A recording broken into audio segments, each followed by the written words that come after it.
Hey senior lovebird, will you marry me?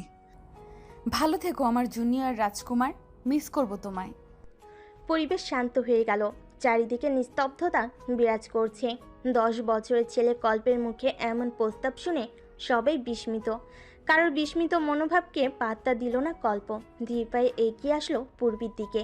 পূর্বীর হাত ধরে আবারও বলল। তুমি আমায় বিয়ে করবে সিনিয়র? বিস্ময়ে হাঁ হয়ে গেছে পূর্বীর মুখ। আজ সে তার মা বাবার সাথে সুইজারল্যান্ড পাড়ি জমাবে। ফায়ার শেখ ও কল্পের বাবা বন্ধু, তাই কল্পের 10তম বার্থডে হয় তার পার্টিতে উপস্থিত হয়েছে। এখান থেকেই সে তার মা বাবার সাথে এয়ারপোর্টে যাবে, আর সেখান থেকেই আকাশ পথে করে সুইজারল্যান্ড। কল্পের হাত থেকে পূর্বীর হাত ছাড়িয়ে নিলেন ফায়ার শেখ। হাসি মুখে বললেন, তোমরা আগে বড় হও, তখন যদি একে অপরকে পছন্দ করো তখন না হয় বিয়ে করো। এখন তোমাদের সেই সময় হয়নি। বলে পূর্বীর মাকে ইশারা করলেন। তিনি এগিয়ে এসে পূর্বীকে টেনে নিয়ে যেতে লাগলেন। পিছে থেকে কল্প দৌড়ে পূর্বীর হাত টেনে ধরে। ঠোঁট কামড়ে কান্না আটকে বলে, তুমি আমাকে ছেড়ে যেও না সিনিয়র। আমি তো তোমাকে বিয়ে করতে চাইছি, যাতে তোমাকে কেউ আমার থেকে আলাদা করতে না পারে। তুমি প্লিজ আমাকে ছেড়ে যেও না। 10 বছরে কল্পের কথা শুনল না কেউ। কল্পের বাবা ছেলেকে বুকের সাথে জড়িয়ে ধরলেন। পারুশেখ নিজের মেয়েকে টেনে গাড়িতে তুললেন। অশ্রুসিক্ত চোখে পূর্বী গেটের দিকে তাকালো। তার দিকে তাকিয়ে আছে কল্প। মাথা নাড়িয়ে না করছে তাকে ছেড়ে না যেতে। কিন্তু পূর্বীকে তো যেতেই হবে। সে নিজেই তো 13 বছরের একটা মেয়ে। তার কথা কেউই শুনবেন না।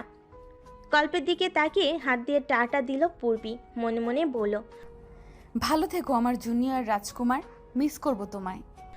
পূর্বীদের গাড়ি অতিক্রম করলো কল্পতের বাসার গেট। আস্তে আস্তে সেটা অদৃশ্য হয়ে গেল। বাবার কোল থেকে নেমে কল্প সেদিকে চোট লাগায়। কিন্তু হাই, সে তার সিনিয়রকে খুঁজে পেল না। তার সিনিয়র তাকে ছেড়ে পাড়ি জমিয়েছে দূর দেশে। সিনিয়র? ঘুম থেকে লাফ দিয়ে উঠল কল্প। বেড টেবিল থেকে পানি ভর্তি গ্লাস নিয়ে ঢকঢক করে পান করলো। সে আজও মাঝে মধ্যে সেই ছোটবেলার ঘটনাগুলো স্বপ্ন দেখে। দীর্ঘশ্বাস ছাড়ে কল্প। এই জন্মে সিনিয়রের সাথে দেখা হবে কিনা জানে না সে। তবুও মনের মাঝে হাজারো স্বপ্ন বনে তার সিনিয়রকে নিয়ে। একদিন অবশ্যই তার সিনিয়র আসবে তাকে ভালোবাসার রঙে রাঙাতে। 10 বছরের কল্প আজ 25 বছরের যুবক। মাস্টার্সে ভর্তি হয়েছে এইবার। সকল ভাবনা থেকে বেরিয়ে ফ্রেশ হয়ে রেডি হয়ে নিল কল্প। তাকে ভার্সিটি যেতে হবে। আজ তার মাস্টার্সের প্রথম ক্লাস। যদিও ভার্সিটির আনাচে কানাচে সব তার চেনা, কারণ সে অনার্সও এটাতেই পড়েছে। আজ ভার্সিটিতে একটু আগে এসে পড়েছে অনার্স ফাইনাল ইয়ারের ছাত্রী তিয়াশা। ক্লাস শুরু হতে এখনও আধা ঘন্টা বাকি।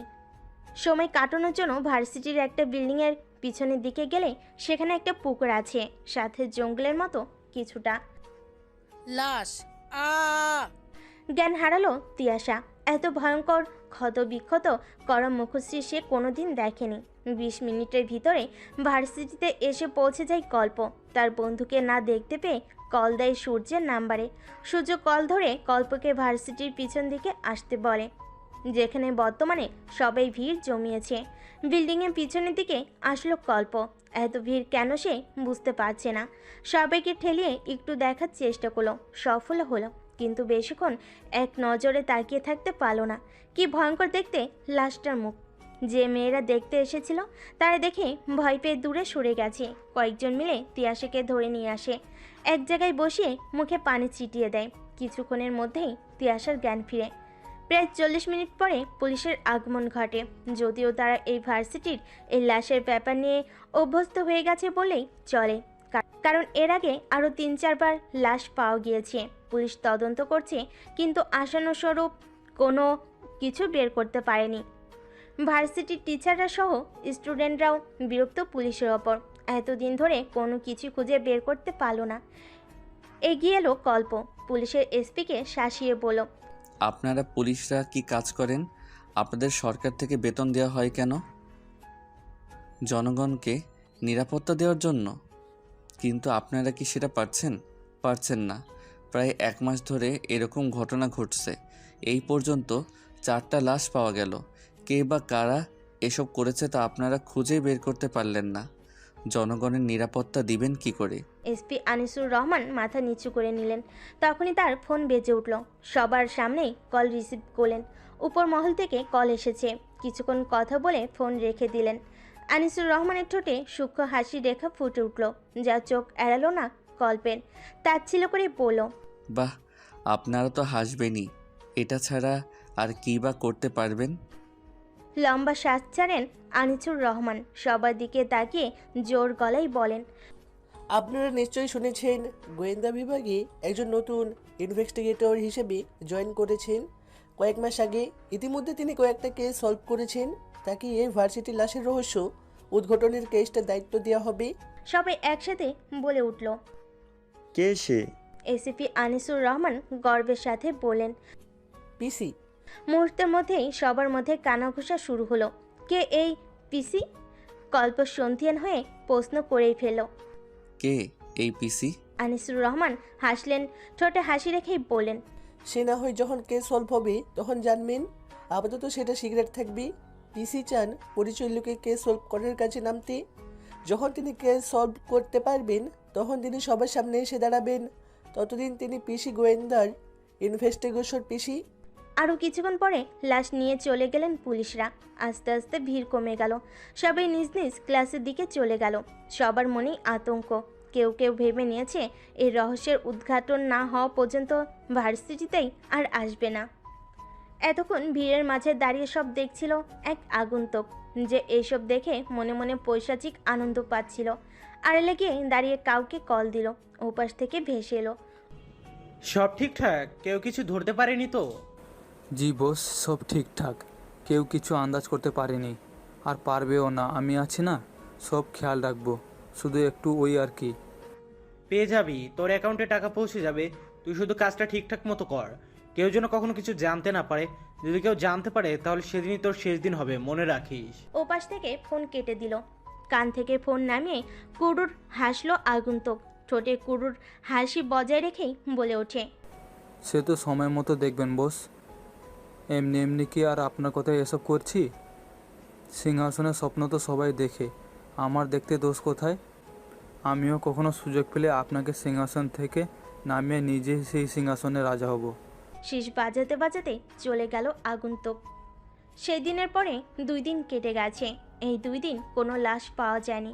তবে এসিপি আনিসুর রহমান আবার এসেছিলেন। তিনি জানিয়েছেন এখন পর্যন্ত যাদের লাশ পাওয়া গেছে তারা সবাই মাদকাসক্ত ছিল। এদের দেহে প্রচুর পরিমাণে ড্রাগস পাওয়া গেছে। এরা ড্রাগস সেবন করত। আনিসুর রহমানের কথা শুনে সম্পূর্ণ ভার্সিটির ছাত্র ও শিক্ষকদের একটাই প্রশ্ন ছিল, কে এদের ড্রাগস দিত? বিনিময়ে আনিসুর রহমান বলেছিলেন, সেটা জানার জন্য তো আপনাদের আমাদের অপেক্ষা করতে হবে। পিসি খুব শীঘ্রই আসছেন। তিনি আপনারা আমার মাঝেই থাকবেন, সাধারণ মানুষের মতো। আপনারা তাকে চিনতে পারবেন না। রহস্য উদ্ঘাটনের পরে তিনি নিজের আসল পরিচয় প্রকাশ করবেন। বলে আনিসুর রহমান চলে গিয়েছিলেন। সকাল 9টার কাছাকাছি সময়। ঘুম থেকে উঠে ফ্রেশ হয়ে ডাইনিং টেবিলে গিয়ে বসলো কল্প। সে নাস্তা করে ভার্সিটিতে যাবে, কিন্তু আশেপাশে তাকিয়ে অবাক হলো কল্প। তার বাবাকে কোথাও দেখতে না পেয়ে ভুরু কুঁচকায়। আজমিন খান মূলত সবসময় কল্পের সাথে নাস্তা করেন, তারপর অফিসে যান। আনিকা খান হয়তো নিজের ছেলের মুখ দেখে বুঝতে পারলেন, এগিয়ে আসলেন কল্পের দিকে, বলেন, তুমি একটু অপেক্ষা করো কল্প, তোমার বাবা ভোর 5টায় এয়ারপোর্টে গিয়েছিলেন তোমার শেখ আঙ্কেল ও আন্টিকে রিসিভ করতে, কিছুক্ষণের মধ্যেই চলে আসবেন। আনিকা খানের কথার মধ্যেই বাসার কলিং বেল বেজে উঠল। তিনি এগিয়ে গিয়ে দরজা খুলে দিলেন। এদিকে কল্প ভেবে চলেছে শেখ আঙ্কেল ও আন্টি আসছেন, তার মানে তার সিনিয়রও এসেছে। চেয়ার থেকে উঠে দাঁড়ালো কল্প, আগ্রহ নিয়ে দরজার বাইরে উকি দিতে লাগলো, কিন্তু কাঙ্ক্ষিত ব্যক্তিটিকে দেখতে পেল না। দরজা দিয়ে ঢুকলেন পারু শেখ ও ফায়েজ শেখ, সাথে আজমিন খান পিছনের ড্রাইভার ব্যাগ নিয়ে। কল্প আবারও উকি দিল, কিন্তু কাউকেই দেখতে পেল না। আনিকা খান হয়তো ছেলের উকি দেওয়ার কারণ বুঝলেন। তিনি কল্পের অনুভূতি সম্পর্কে অবগত। ঠান্ডা শরবত নিয়ে এলেন পারু শেখ ও ফায়েজ শেখের জন্য। ওনারা এক নিঃশ্বাসে পান করলেন সেটা, সোফায় মাথা এলিয়ে দিলেন। আনিকা খান সুযোগ পেয়ে বলেন, ভাবি পূর্বে আসেনি? দীর্ঘশ্বাস ছাড়েন পারু শেখ। সে আর বলতেন ভাবি, মেয়েটিকে কত করে বললাম আমাদের সাথে আপনাদের বাসায় আসতে, কিন্তু তার নাকি কি কাজ, তাই কাজ শেষ হলে আপনাদের বাসায় আসবে। এগিয়ে এলো কল্প, উৎকণ্ঠা হয়ে বলে, সিনিয়র বাংলাদেশে আছে? পারু শেখ বলেন, হ্যাঁ, পূরবী তো কয়েক মাস আগেই বাংলাদেশে ব্যাক করেছে। কি একটা কাজে। কী কাজ সেটা আমরাও জানি না, সময় হলে জানাবে বলেছে। চোখের জল জমল কল্পের অভিমানের জল। পূর্বের প্রতি তার অভিমান আগে থেকে ছিল, আস্থা আকাশ সম হলো। নাস্তা না করে বাইক নিয়ে ভার্সিটির উদ্দেশ্যে বেরিয়ে গেল কল্প। পেছন থেকে আনিকা খান ডাকলেন, কিন্তু কল্প শুনল না। দীর্ঘশ্বাস ছাড়েন আনিকা খান। তার ছেলের কষ্টের কথা ভেবে হৃদয় ব্যথিত হয়। ভার্সিটির মাঠ দিয়ে সূর্যের সাথে কথা বলতে বলতে হাঁটছে কল্প। তখনই কারোর সাথে ধাক্কা লাগে তার। ধাক্কা এমনভাবে লেগেছে যে বিপরীত পাশের ব্যক্তিটি মাটিতে পড়ে গেছে। নিচে তাকিয়ে কল্প দেখল কালো ফতোয়া ও হোয়াইট জিন্স পরা একটি মেয়ে, যে বর্তমানে মাথা নিচু করে আছে। হাত বাড়িয়ে দিল কল্প, কিন্তু মেয়েটি কল্পের হাত না ধরে নিজে একা একা উঠে দাঁড়ালো। কল্প কিছু বলবে তার আগেই মেয়েটি কল্পের কলার ধরে বলে ওঠে, ইউ ম্যান, চোখে দেখেন না? মেয়ে দেখলে হুঁশ থাকে না নাকি? Ridiculous person.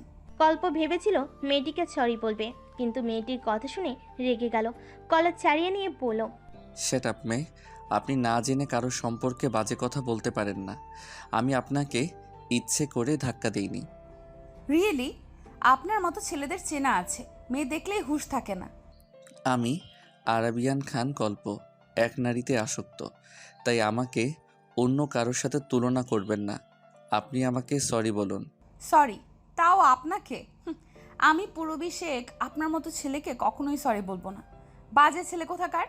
পূর্বী শেখ নামটা প্রতিধ্বনিত হতে লাগলো কল্পের কানে, কিন্তু মেয়েটির শেষের কথা শুনে আবারও রেগে গেল। এগিয়ে এলো একটু, তারপর বলল, আপনার বাবার নাম কি? কেন? বিয়ের প্রস্তাব পাঠাবেন নাকি? বাবার নাম জানার সাথে বিয়ের প্রস্তাবের কি সম্পর্ক? আপনাদের ছেলেদের চেনা আছে। এখন বাবার নাম জিজ্ঞেস করবেন, পরে বাসার ঠিকানা জিজ্ঞেস করবেন, তারপর বাসায় বিয়ের প্রস্তাব পাঠাবেন। ও রিয়েলি? আপনার তাই মনে হয়? মনে না হওয়ার কি আছে? আমারই ভুল। আমি আপনাকে আমার খুবই পরিচিত একজন ভেবেছিলাম, কিন্তু আপনার মতো ঝগড়ুটে মহিলা কখনো আমার সে হতেই পারে না। আচ্ছা, আপনি কিসে পড়েন? আমি অনার্স ফাইনাল ইয়ারে ভর্তি হয়েছি এই ভার্সিটিতে। ট্রান্সফার হয়ে এসেছি আর কি। ও আচ্ছা, সরি। আমি আপনাকে ইচ্ছে করে ধাক্কা দেইনি। তবুও আপনি আমার সাথে বাজে ব্যবহার করেছেন। আমার জায়গায় অন্য কেউ হলে হয়তো সেও আপনার সাথে বাজে বিহেভ করত, কিন্তু আমি মেয়েদের সম্মান করি, তাই আপনার সাথে বাজে আচরণ করতে পারলাম না। আমিও সরি আপনার সাথে বাজে আচরণ করার জন্য। আমাকে সম্মান করে চলবেন সব সময়। সিনিয়র হই আপনার। কে সিনিয়র কে জুনিয়র সেটা তো সময় বলে দিবে। মানে কিছু না, আমার ক্লাসের সময় হয়ে গেছে, আমি যাই। মেয়েটি চলে গেল। কল্প মনে মনে ভাবতে লাগলো, সে শুধু শুধু মেয়েটিকে তার সিনিয়র ভাবছিল। যদিও মেয়েটির চেহারা কিছুটা তার সিনিয়র মতো মনে হচ্ছে, কিন্তু সে তো তার সিনিয়রের বর্তমান ছবি দেখেনি, সামনাসামনি দেখবে বলে। তার মনে হচ্ছে এবার সিনিয়রের ছবি খুঁজে বের করতে হবে। কল্পকে ভাবনায় মশগুল দেখে পেটে গুঁতো দিল সূর্য। ভাবনা থেকে বের হয় কল্প রাগী দৃষ্টিতে সূর্যের দিকে তাকালো। সূর্য দাঁত কেলিয়ে পড়ল, কি রে শালা, এক ধাক্কা প্রেমে পড়ে গেলি নাকি? কি এত ভাবছিস? শ্যাট আপ তুর্য, তুই তো জানিস আমি সিনিয়রকে কতটা ভালোবাসি। এই মেয়েটার নাম আর সিনিয়রের নাম একই, তাই ভাবছি শিওর হওয়ার জন্য ছবি কালেক্ট করতে হবে। মানে বুঝলাম না। কল্প সব কিছু বুঝিয়ে বলল সূর্যকে। সব শুনে সূর্য বলল, এই মেয়েটি যে সিনিয়র ভাবি কি না সেটা শিওর হওয়ার জন্য ছবি কালেক্ট কর। মনের ভিতর কোনো সন্দেহ রাখতে নেই। সিনিয়র ভাবির ছবি যত তাড়াতাড়ি সম্ভব খুঁজে বের করার, তাহলেই বোঝা যাবে এই মেয়েটি সিনিয়র ভাবি কি না। সেটাই করতে হবে। মায়ের কাছে সিনিয়রের ছবি থাকতে পারে, মাকে বলতে হবে না থাকলেও সে কান্ট্রির থেকে কালেক্ট করতে। শিওর না হওয়া পর্যন্ত আমি শান্তি পাবো না। কখনো মনে হচ্ছে এটাই সিনিয়র, আবার কখনো মনে হচ্ছে এক নামে তো কত মানুষই হয়। চিন্তা করিস না, দেখিস আন্টি ছবি খুঁজে দিবে তোকে। এখন চল ক্লাসে যাই, লেট হয়ে যাচ্ছে। চলো। ক্লাসের দিকে এগিয়ে চলো দুজন। কিন্তু কল্প মনে মনে ভাবছে, যদি এটা তার সিনিয়র হয় তাহলে সে কি করবে নিজেও জানে না। তার সিনিয়র কিনা তার দেশে থেকেও তার সাথে যোগাযোগ করছে না। আচ্ছা, তার সিনিয়র কি তাকে ভুলে গেছে? আর ভাবতে পারল না কল্প। দম বন্ধ হয়ে আসছে তার। মাথা ঝাড়া দিয়ে ক্লাসের দিকে এগিয়ে গেল।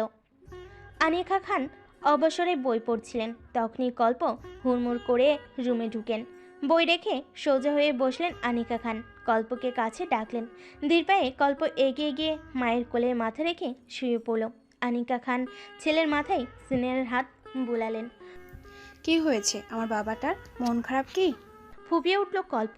মায়ের কোমর শক্ত করে হাত দিয়ে পেঁচিয়ে পেটে মুখ গুজল। আনিকা খানের বুকে হাহাকার করে উঠল। একমাত্র সন্তানের কষ্ট সহ্য হয় না তার। কি হয়েছে আমার বাবাটার? আম্মুকে কি বলবে না কল্প? আম্মু, বলো বাবা। সিনিয়রকে এনে দাও। তোমার পারোয়ান্টু তো বললেন প্রবি বাংলাদেশেই আছে, ওর কাজ শেষ হলে এমনি আমাদের বাড়িতে আসবে।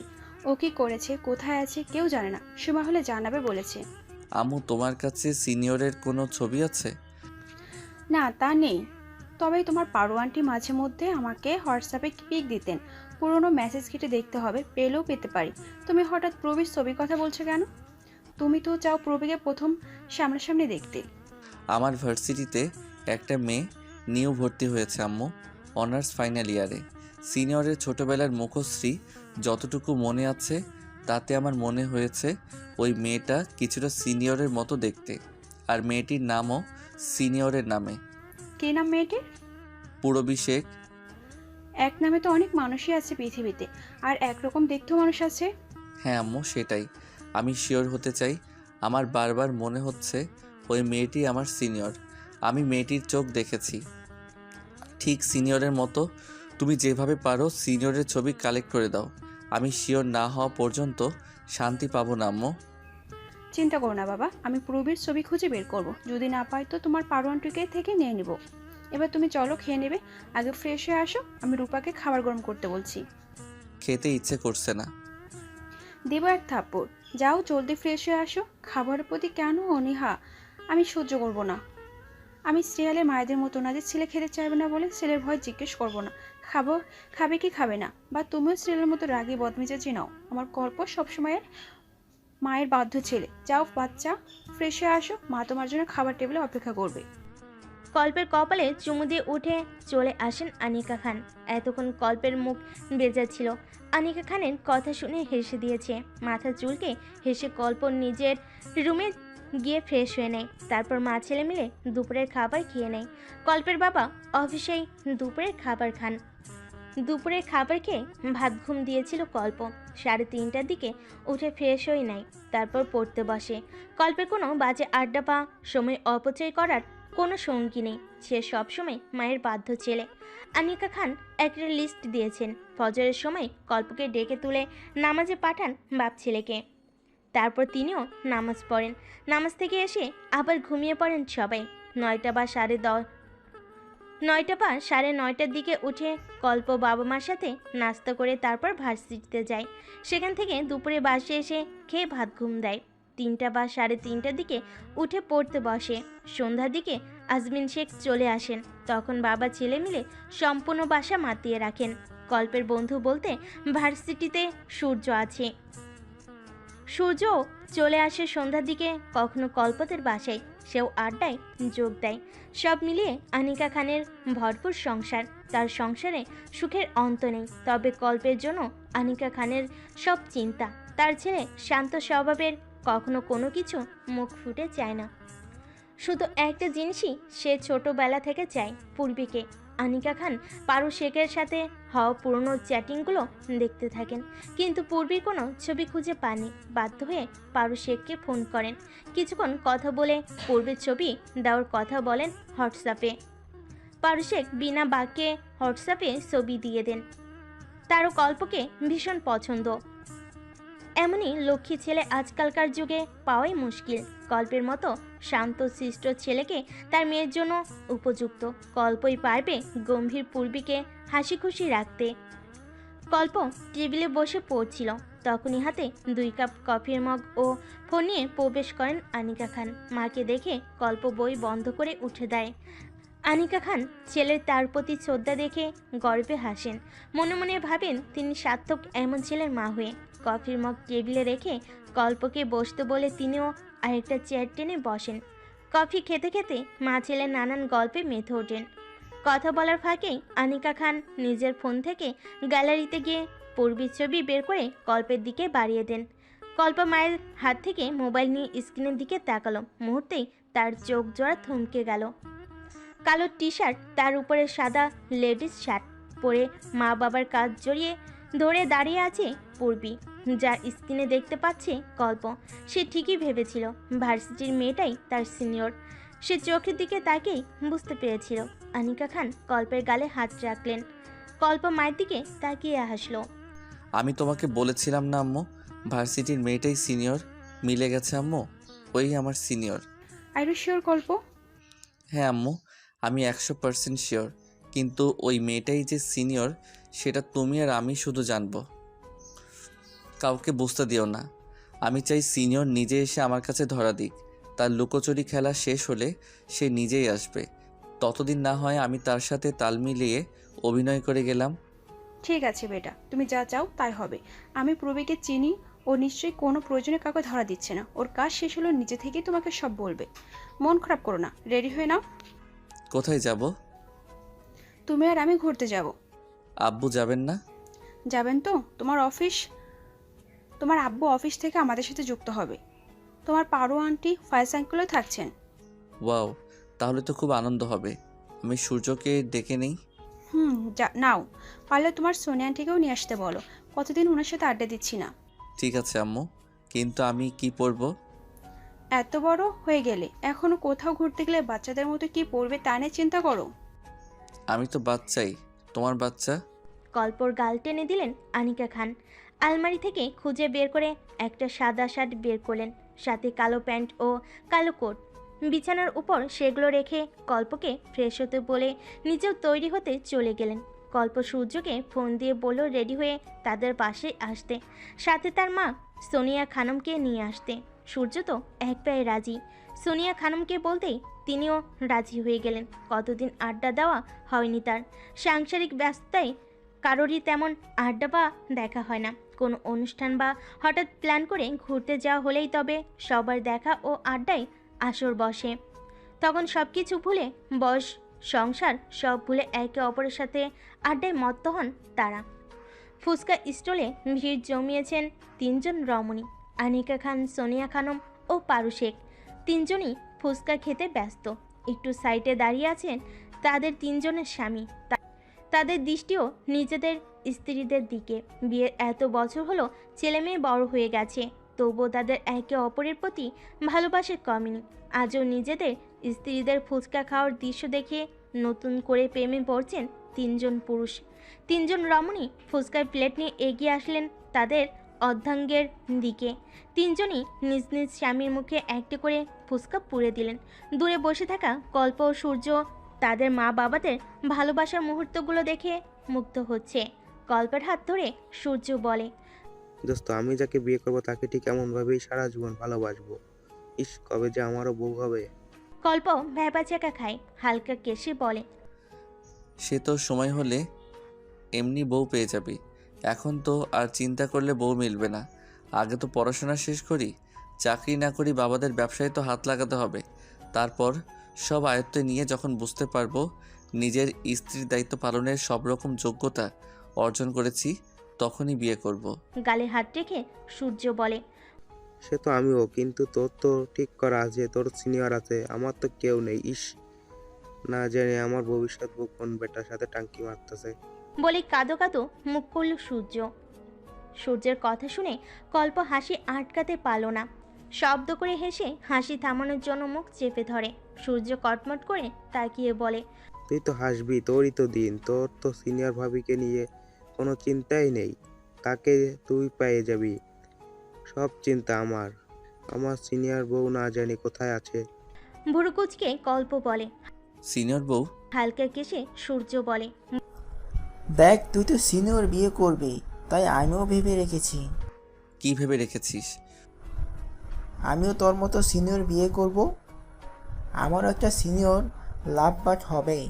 আর তাছাড়া তুই আর আমি তো সব সময় সেম থাকি। বিয়ে করলেও সেম করব, মানে বউ সেম না, সিনিয়র হবে আর কি। বলে দাঁত গেলালো সূর্য। তুই যদি সিনিয়র বউ না পাস তো কি করবি? না পেলে তোর সিনিয়রকে তুলে নিয়ে বিয়ে করে নেব।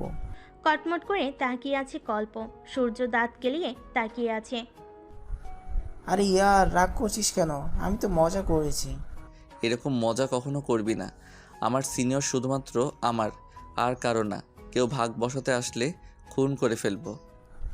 ক্ষমা করে দে মেরি বাপ, আর তোর সাথে সিনিয়র ভাবিকে নিয়ে মজা করব না। বাপ? আমি তোর বাপ?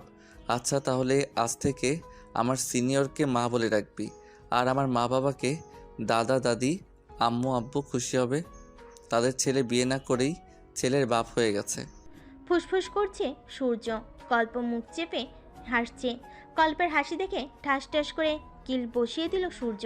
কল্প কম কিসে, সেও সূর্যের পেটে দুমদুম করে কিল বসিয়ে দেয়। সূর্য না পেয়ে কল্পকে কাতুকুতু দিতে শুরু করে। কল্প ও সূর্যকে কাতুকুতু দিচ্ছে। দুজনে খিলখিল করে হাসছে। তা দেখে দূরে দাঁড়িয়ে থাকা তাদের মা বাবাদের মুখেও হাসি। এত বড় ছেলে হয়ে রাস্তার মধ্যে বাচ্চাদের মতো করছো? কারোর কথা শুনে হাসি থামিয়ে সামনে তাকালো কল্প ও সূর্য। হাত ভাঁজ করে পূর্বীকে দাঁড়িয়ে থাকতে দেখে অবাকই হলো দুইজন। সূর্য কল্পকে ছেড়ে তাদের মা বাবার দিকে চলে গেল। রয়ে গেল কল্প ও পূর্বী। কল্প মাথা চুলকে পূর্বীর দিকে তাকালো। পূর্বীর দৃষ্টিও তার দিকে ছিল। একে অপরের চোখাচোখি হয়ে যায়।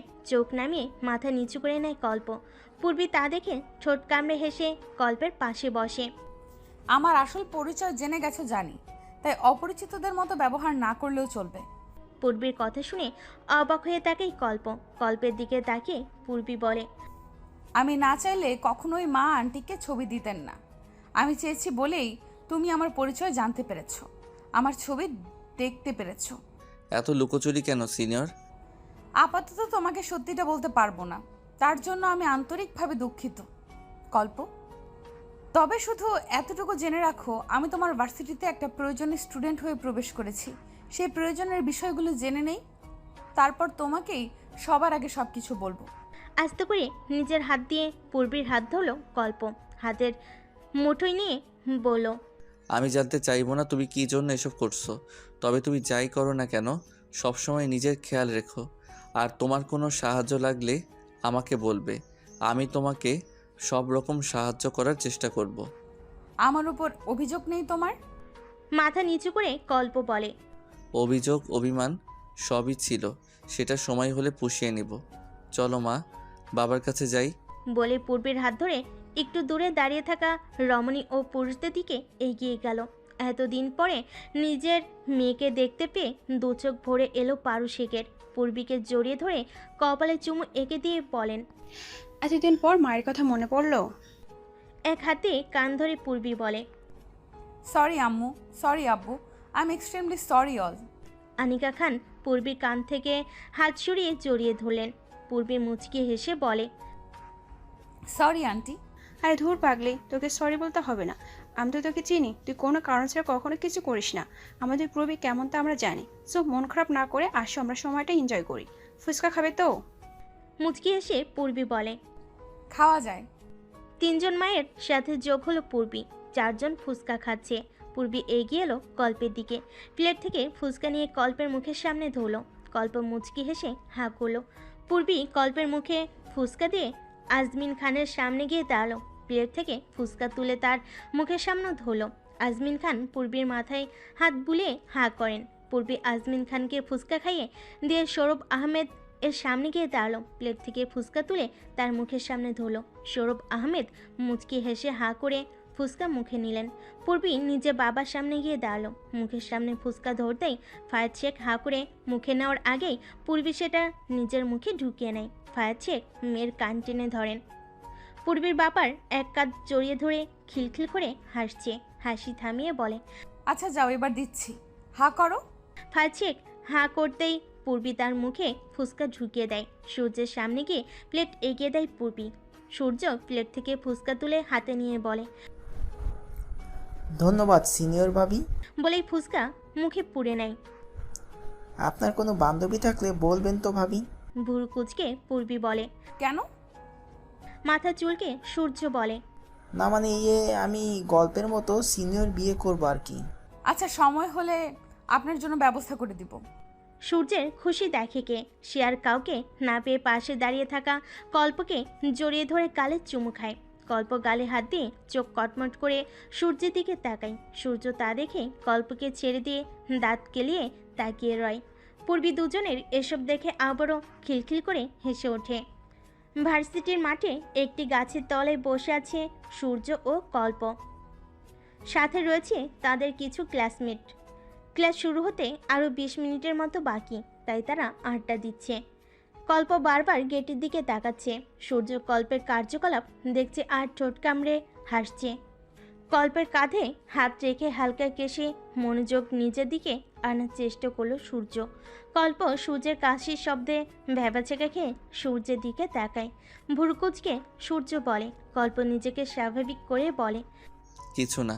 তুই এভাবে হঠাৎ কাশি দিলি কেন? আমার মুখ, আমার গলা, আমি কখন কাশি দিমু সেটা আমার ব্যাপার। আর কাশি কি বলে কয়ে আসে নাকি?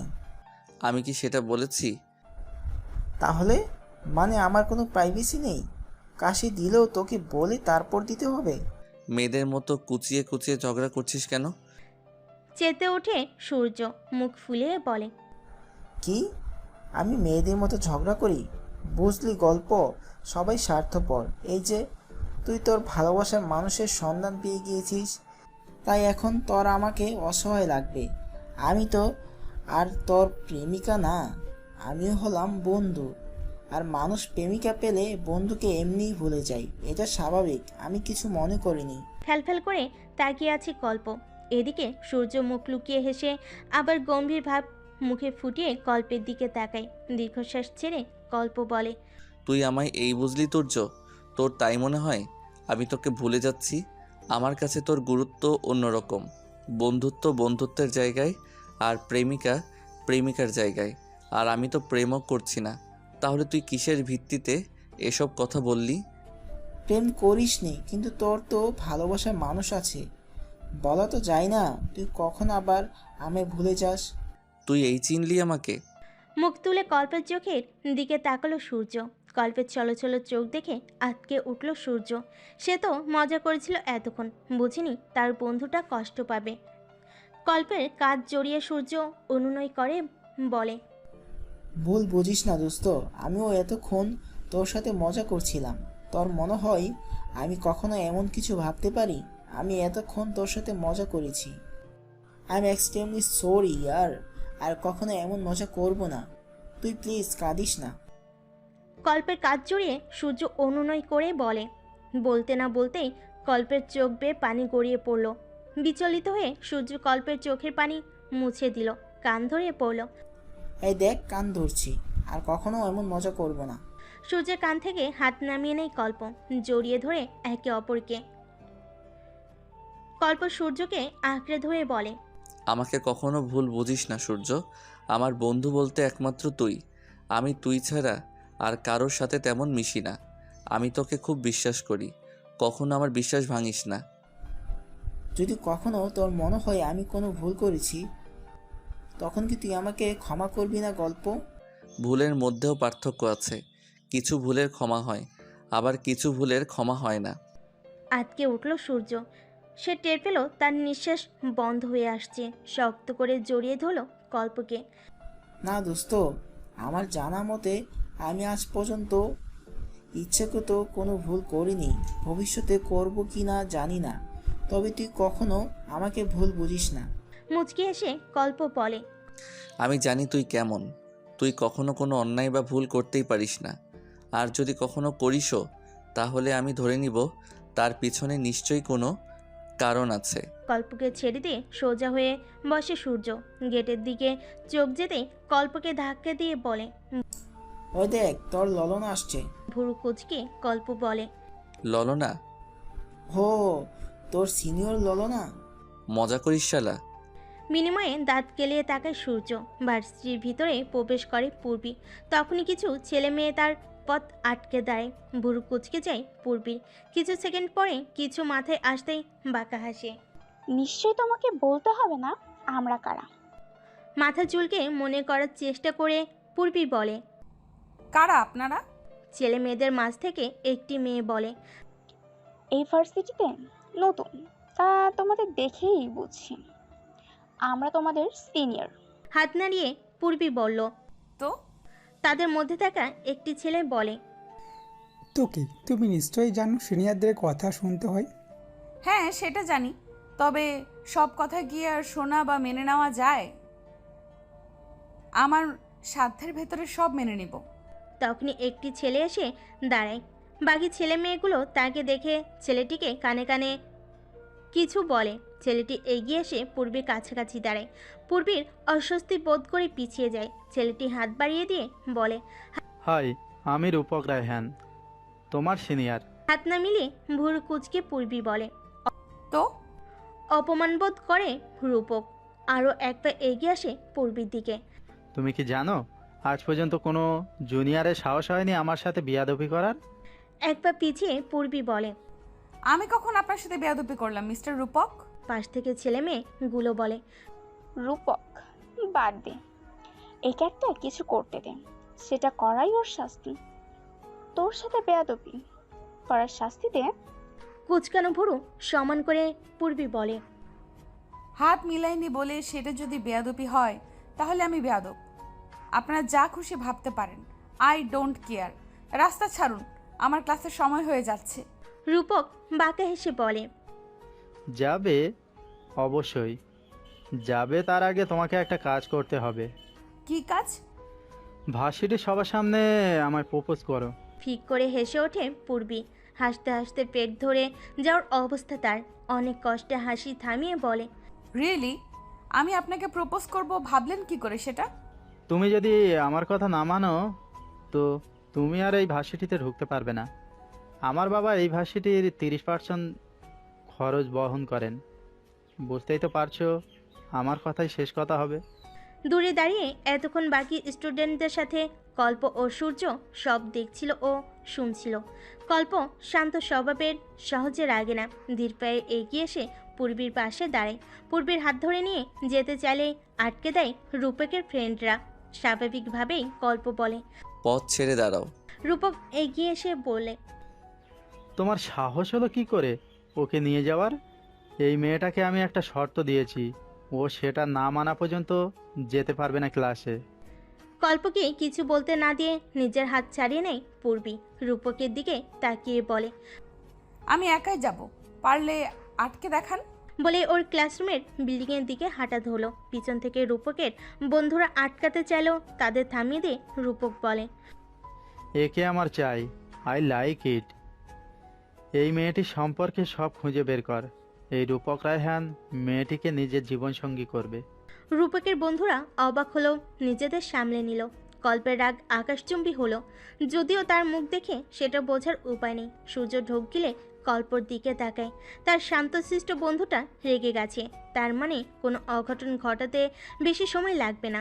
কল্পের হাত টেনে ক্লাসের উদ্দেশ্যে চলে গেল সূর্য। চেষ্টা করো নিজের হাত মুক্ত করতে পারেনি কল্প, কিন্তু পিছনে তাকিয়ে ঠিকই রূপকের দিকে আগুন চাহনি নিক্ষেপ করেছে। সন্ধ্যা 7টার কাছাকাছি সময়। ভার্সিটির পেছনের মোড়ের নির্জন রাস্তায় বসে আছে একদল ছেলে মেয়ে। সবার হাতে একটা করে হুইস্কির বোতল। কেউ কেউ হুইস্কির বোতলে ড্রাগস ভরে মিশিয়ে খাচ্ছে আর বারবার তৃপ্তির ঢেকর তুলছে। আচ্ছা, এসব ছাইপাশ খেলেও তৃপ্তি পায় নাকি কেউ? পাই বলে তো ওরা মা বাবার কথা চিন্তা করে না।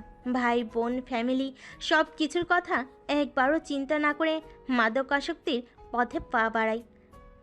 এদের মধ্যে হয়তো কয়েকজন বড়লোকেদের বিগড়ে যাওয়া সন্তান, কিন্তু বাকিরা কেউ মধ্যবিত্ত, কেউ নিম্নবিত্ত। কারোর ঘরের মা ছেলের পথ চেয়ে বসে আছে, আবার কারোর ঘরে বউ চেয়ে বসে আছে। কারোর ঘরে গম্ভীর বাবা একমাত্র মেয়ের পথ চেয়ে বসে, কিন্তু তিনি তো জানেন না তার মেয়ে বাজে বন্ধুদের কবলে পড়ে খারাপ হয়ে গেছে, মৃত্যুর দিকে ঝুঁকে যাচ্ছে। ইস, একবার যদি এই ছেলেমেয়েরা একজন মধ্যবিত্ত মা বাবাদের কষ্ট বিসর্জন দায়িত্ব বুঝতো। এসব ছাইপাশের পিছনে টাকা না খরচ করে যদি বড়লোকদের বিগড়ে যাওয়া ছেলেমেয়েরা কোনো এতিমখানায় টাকাগুলো দান করত। ড্রাগস মিশানো হুইস্কির বোতল মুখের মধ্যে ঢুকিয়ে ঢকঢক করে সেটা পান করলো রাইসুর। কিছু মুহূর্তের মধ্যেই সে ঢলে পড়ল পাশে বসা মেয়েটির শরীরে। বিরক্ত হয়ে পাশে মেয়েটি বিশ্রী এক গালি দিয়ে রাইসুরকে ধাক্কা দিয়ে সরিয়ে দিল। ছিটকে গিয়ে রাইসুরের মাথা রাস্তায় পড়ে রক্তাক্ত হলো একটু। তা দেখে নেশা করতে থাকা বাকি ছেলে মেয়েগুলো বিশ্রীভাবে হেসে উঠল, যা নিস্তব্ধ রাস্তায় ঝংকার তুলল। নেশায় মত্ত থাকার রাইসুর নিজের আঘাত পাওয়াটা বুঝতে পারলো, সেটা পাত্তা দিল না। সে তো নেশার নৌকায় ভেসে ঘুমের দেশে পাড়ি জমিয়েছে। ভার্সিটির রাস্তার মোড়ের দিক থেকে কিছুটা দূরে গাড়ি থামলো গোয়েন্দা ইনভেস্টিগেটরদের গাড়ি। সেটা থেকে নেমে এলেন পিসি সহ তার টিমের অফিসাররা। খবরটা সঠিক তো নিয়াজ? পিসির প্রশ্নের প্রত্যুত্তরে মাথা নাড়াই নিয়াজ। ভার্সিটির চারিদিকে খেয়াল রাখার জন্য যাদের দায়িত্ব দিয়েছিল তারা নিয়াজকে এই খবরটা দিয়েছে। ভার্সিটির মোড়ের সামনেই কয়েকজন ছেলে মেয়ে নেশা করছে, তা তাড়াতাড়ি পিসিকে জানায় সে। Follow me, let's go. পিসির পিছে পিছে বাকি অফিসাররা যেতে থাকে। নেশায় মতো থাকা ছেলে মেয়েগুলো একবার টেরই পেল না তাদের জন্য কি অপেক্ষা করছে। রাইসুরের সবাইকে ঘিরে ধরলো পিসির টিম। যদিও সবাই পালানোর চেষ্টা করেছিল, কিন্তু সেই উপায় পায়নি। পিসির ইশারায় সবাইকে গাড়ির দিকে নিয়ে যাওয়া হলো। ঘুমের দেশে পাড়ি জমানো রাইসুর এখনও ঘুমিয়েই আছে। নিয়াজকে ইশারা করলো পিসি। নিয়াজ রাইসুরকে টেনে তুলে দাঁড় করে। পিসি এক বোতল ঠান্ডা পানি ছুঁড়ে মারে রাইসুরের সমস্ত মুখে, ছিটকে গিয়ে সম্পূর্ণ শরীরে পানি গড়ায়। ম্যাম, ওর তো মাথার পিছন থেকে রক্ত বের হচ্ছে, আঘাত পেয়েছে মনে হয়। হাসপাতালে নিয়ে যাও, একটু সুস্থ বোধ করলে টানতে টানতে নিয়ে আসবে। আমি এদের সবাইকে 24 ঘন্টার মধ্যে গোয়েন্দা অফিস নয়, আমাদের নতুন গোপন আস্তানায় দেখতে চাই। গড়গড় করে চলে গেলেন পিসি। নিয়াজ তার কথা মতো বাকি সবাইকে নিয়ে যেতে বলে সে রাইসুরকে নিয়ে হাসপাতালের উদ্দেশ্যে প্রস্থান করে। পরের টেবিলে বসে পড়তে ব্যস্ত কল্প। আনিকা খান এক মগ কফি নিয়ে ছেলের রুমে ঢুকেন কোনো শব্দ ছাড়া। কল্প তার মায়ের উপস্থিতি বুঝতে পারেনি। আলগোছে আনিকা খান কল্পের মাথায় হাত বুলিয়ে দেন। কল্প মাথা তুলে মায়ের দিকে তাকিয়ে উঠে দাঁড়ায়। পাশের চেয়ারে বসেন আনিকা খান। কল্পের দিকে কফির মগ এগিয়ে দিয়ে আবারও কল্পের মাথায় কিছু সময় হাত বুলান। কল্পের কফি খাওয়া শেষ হতে খালি মগ নিয়ে কল্পের রুম থেকে প্রস্থান করেন। আলসেমি ঝেড়ে কল্প আবারও পড়ায় মন দেয়। তখনই তার ফোন বিকট শব্দ করে বেজে ওঠে। ভুর কুচকে কল্প ফোন রিসিভ করে। ওপাশ থেকে সূর্য দাঁত কেলিয়ে বলে, কিরে সিনিয়র ভাবির হবু জামাই, কি করিস? তোর আর কোনো কাজ নেই না? শুধু আমাকে বিরক্ত করিস। পড়াশোনা নেই তোর? আরে ইয়ার, পড়ছিলামই তো, একটু বোরিং ফিল হলো, তাই ভাবলাম তোর সাথে কথা বলে তারপর আবার পড়বো। কিন্তু তুই তো তোর সিনিয়রকে নিয়েই ব্যস্ত, আমার সাথে কথা বলার কি আর তোর টাইম আছে? একদম বাজে কথা বলবি না। আমি পড়ছিলাম, তোর মতো আজাইরা আমি না। প্রেম করে সময় নষ্ট করব না কখনো। এখন আমাদের পড়াশোনা করার সময়। মাঝে মধ্যে হয়তো সিনিয়রের সাথে কথা হবে, কিন্তু সেটা প্রেমিক প্রেমিকা হিসেবে না। আমি বা সিনিয়র কখনো হারাম কিছুতে জড়াবো না। আমি পড়াশোনা শেষ করে বাবার বিজনেস দেখব, কিছুটা আয়ত্ত নিয়ে তারপর সিনিয়রকে ডাইরেক্ট বিয়ের প্রস্তাব দিব। আমি চাই সব কিছু হালাল হোক। চারিদিকে শুধু বিচ্ছেদ আর বিচ্ছেদ। যারা প্রেম করে বিয়ে করে তাদের বিচ্ছেদের সংখ্যা বেশি। কেন বলো তো? ভাবুক হয়ে প্রশ্ন করে সূর্য। কেন? কারণ রিলেশন হারাম জিনিস, আর যে সম্পর্কটা হারাম দিয়ে শুরু সেটা টিকে থাকার চান্স থাকবে কিভাবে বল? রাইট। সেটাই। তোর মাথা থেকে গোবর বের কর, পড়াশোনায় মন দে। ওপাশ থেকে খেপে যায় সূর্য। তেতে উঠে বলে, আমার মাথায় গোবরে ভরা। সহজ স্বীকারোক্তি কল্পের। হ্যাঁ, তোর মাথায় গোবরে ভরা। চেঁচিয়ে সূর্য বলে, তোর মাথায় গোবরে ভরা, তোর সিনিয়র মাথার গোবরে ভরা শালা। চুপ, যা পড়তে বস। পরীক্ষায় ভালো রেজাল্ট না করলে তোরে কিন্তু সিনিয়র বউ খুঁজে দিব না। তুই দিবি কি? আমি তো সিনিয়র ভাবিকে বলেছি, সে খুঁজে দিবে। আচ্ছা, দেখা যাবে। দেখিনিস। বলে কল কেটে দিল সূর্য। কল্প দীর্ঘশ্বাস ছাড়ে। মোবাইল রাখতে গিয়েও রাখে না। সেদিন পূর্বীর নাম্বার মোবাইলে সেভ করেছিল। মনের ইচ্ছাকে প্রাধান্য দিয়ে পূর্বীর নাম্বারে ফোন দেয়। ডিভাইনে বসে ল্যাপটপে কিছু কাজ করছিল পূর্বী। তখনই তার ফোন বেজে ওঠে। স্ক্রিনে জুনিয়র রাজকুমার নামটি দেখে মুচকি হেসে রিসিভ করে কানে ধরে। ভালো আছে কি না, কী করছে, এগুলোই তাদের কথোপকথন ছিল। ফোন রেখে দিয়ে পূর্বী আবার নিজের কাজ করতে ব্যস্ত হয়ে যায়। কল্পও পড়ার মধ্যে ডুবে যায়। রাতে ডিনার শেষে কল্পের মা ড্রয়িং রুমে ল্যাপটপে ভিডিও কলে কথা বলছিল পারু শেখের সাথে। এক পর্যায়ে পারু শেখ কল্প ও পূর্বীর এঙ্গেজমেন্ট করে রাখার কথা বলেন। আনিকা খান আজমিন শেখকে ডাকেন। ও পাশে ফায়াজ শেখও যুক্ত হন। চারজন কথোপকথন ও আলাপ আলোচনা করে ঠিক করেন 1 সপ্তাহের মধ্যে কল্প ও পূর্বীর এঙ্গেজমেন্ট করবেন। সব কিছু শেষে শুক্রবার ঠিক করেন শুক্রবারই এঙ্গেজমেন্ট পার্টি হবে। এই বিষয়ে কল্প ও পূর্বীর মতামত নেওয়ার জন্য আনিকা খান কল্পকে ডাক দেন। কল্প মায়ের এক ডাকে এসে সোফায় বসে। পারু শেখ পূর্বীকে ফোন করে ভিডিও কলে যুক্ত হতে বলেন। পূর্বীও যুক্ত হয়। মা বাবার সিদ্ধান্ত শুনে কল্প মাথা নাড়ায়। সে সায় দেয়। পূর্বীর দিকে তাকিয়ে আছে সবাই। এখন পূর্বী মতামত দিলেই এঙ্গেজমেন্টের আয়োজন করা হবে। টেনশনে কল্পের হাত পা ঠান্ডা হয়ে যাওয়ার অবস্থা। এই পূর্বী মতামত জানাচ্ছে না কেন? তখন থেকে সবার দিকে তাকিয়ে কি যেন ভেবে চলেছে। অবশেষে কল্পের কানে ভেসে আসে সেই কাঙ্ক্ষিত উত্তর, আমি রাজি। পূর্বীর সম্মতি শুনে সবাই আলহামদুলিল্লাহ বলে। রাইসুর সহ বাকি ছেলে মেয়েদের রিমান্ডে নেওয়া হয়েছে। রাহিলা বেগম রাইসুরের জন্মদাত্রী মা। তিনি গোয়েন্দা অফিসের গেটের সামনে চিৎকার করে বিলাপ করছেন। রাইসু তার একমাত্র ছেলে। এত আদরের ছেলের এমন অবস্থা তিনি সহ্য করতে পারছেন না। 2 দিন আগে যে ছেলে মায়ের কাছ থেকে তার গহনা বিক্রি করে নেশার দ্রব্য পান করেছে, সেই ছেলের জন্য এক গরিব মায়ের এত হাহাকার, এরই নাম বুঝি মা। সন্তান হাজার অবহেলা, অনাদর, অত্যাচার করলেও বিপদের দিনে সবার আগে মায়েরাই এগিয়ে আসে। কোথায় গেল আজ টাকা উড়ানো বন্ধুরা? দারোয়ান না পেরে অফিসের ভিতর খবর পাঠান। গুরুত্বপূর্ণ মিটিংয়ে সবাই ব্যস্ত ছিল। কিছুক্ষণের মধ্যেই পিসি সহ কিছু অফিসার অফিস থেকে বেরিয়ে গেটের সামনে এসে দাঁড়ায়। রাহেলা বেগম দৌড়ে এসে তাদের সামনে হুড়মুড়িয়ে পড়েন।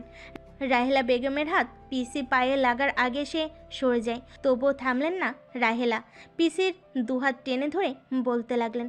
পিসির ডাকে জেসি সামনে এসে দাঁড়িয়ে বলে, মাগো, তুমিও তো একটা মেয়ে, তুমিও কখনো কোনো সন্তানের মা হবে। আমার মানিকরে আমার বুকে ফিরাইয়া দাও মা।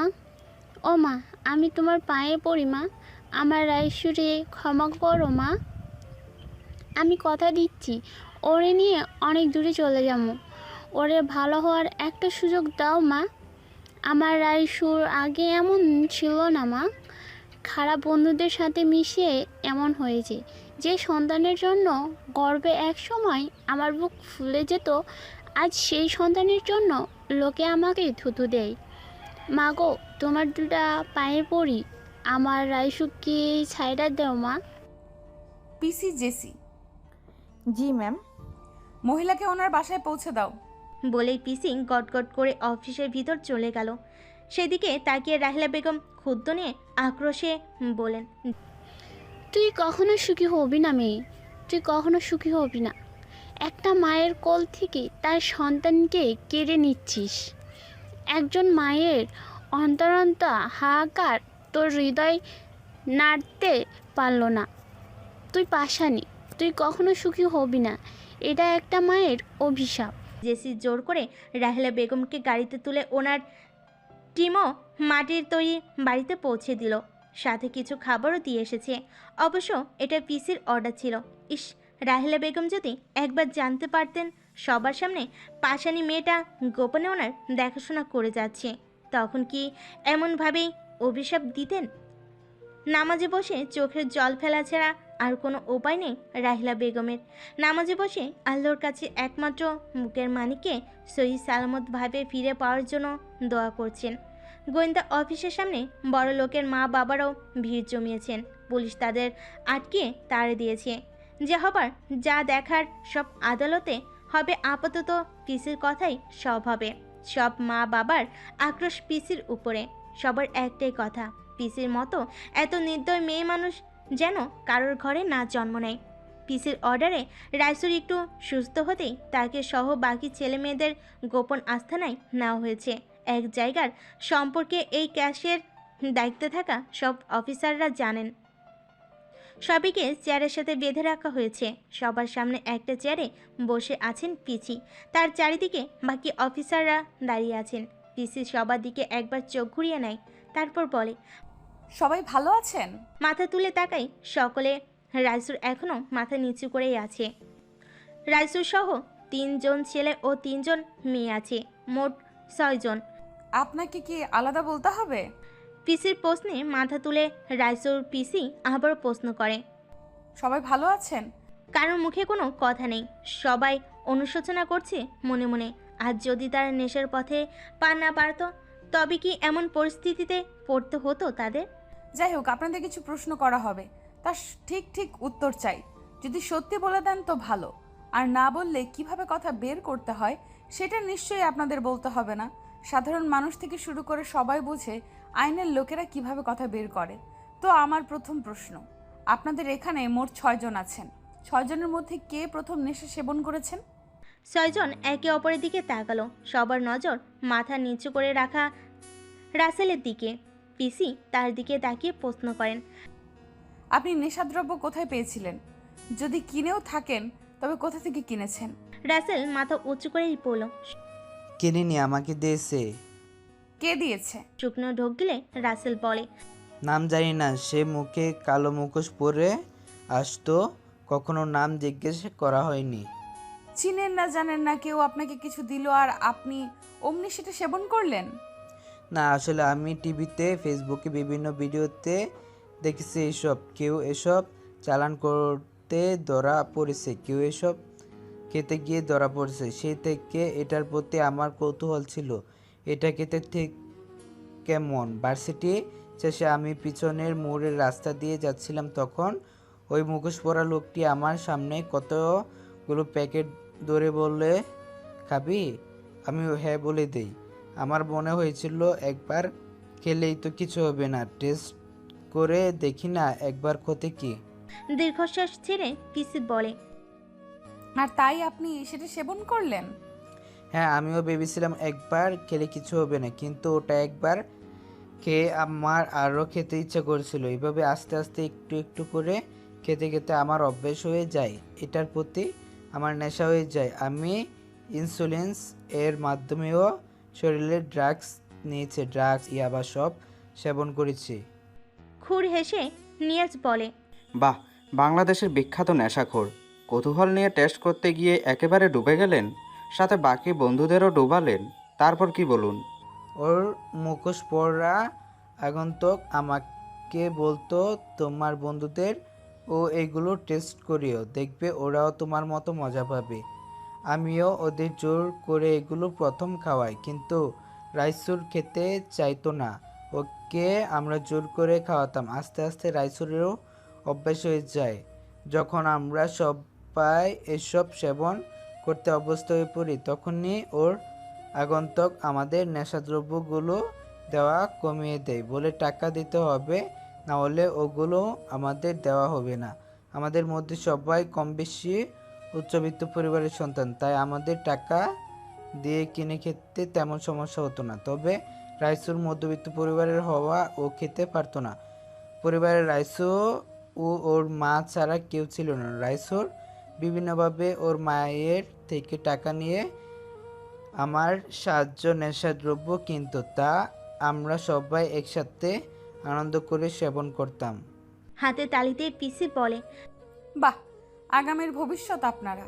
আপনাদের দেখেই তো আগামী প্রজন্ম শিখবে। রাইসুরের দিকে তাকিয়ে বলে, লজ্জা হওয়া উচিত। নিজের মাকে অত্যাচার করে টাকা নিয়ে এসব নেশাদ্রব্য সেবন করেন।